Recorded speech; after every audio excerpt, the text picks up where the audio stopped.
बताया गया है कि आप हड्डियों का संचय करके स्नान करते हैं, किसी के अंतिम संस्कार में से वापस लौट करके स्नान करते हैं और ग्रहण के काल के तत्पश्चात आप स्नान करते हैं, तो वह स्नान शीघ्र ही लिखा है सर्वम गंगा समम, वह स्नान सीधे गंगा स्नान के बराबर हो जाता है। भले ही देश के किसी भी कोने में आप बैठे हैं और वह गंगा स्नान के बराबर उसका फल प्राप्त हो जाता है।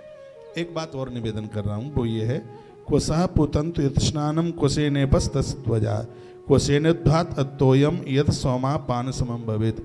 ऐसा इसमें वर्णन किया है कि जो कुश से स्नान करते हैं उस स्नान को पवित्र माना गया है।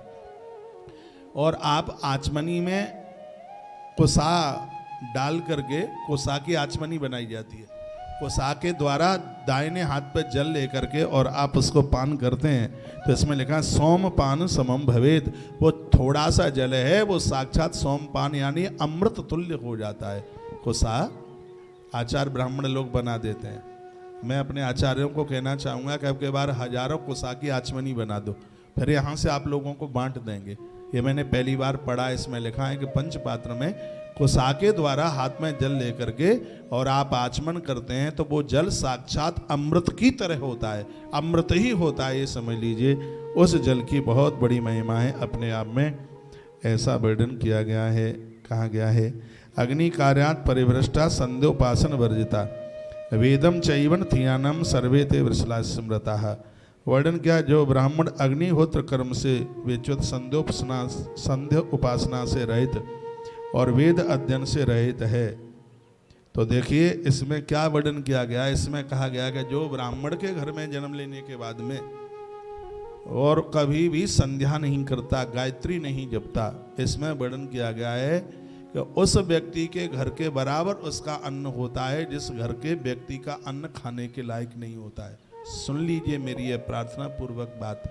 कहा गया है कि अन्न उनका ही पवित्र है जिनके घर में नित्य भगवत आराधना होती है, भगवत पूजा होती है।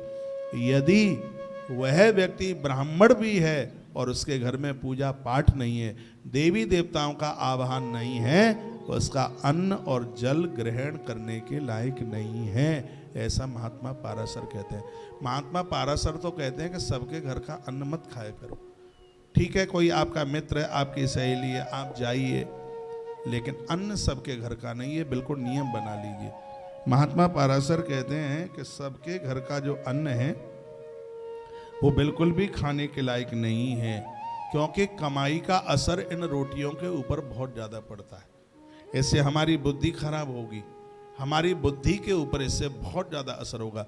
और जो अनुष्ठानिक लोग हैं उनको तो सब जगह का खाना ही नहीं चाहिए, जहाँ जिसके बिना बन नहीं रही है, बहुत ज़्यादा जरूरी पड़ रहा है तो ही।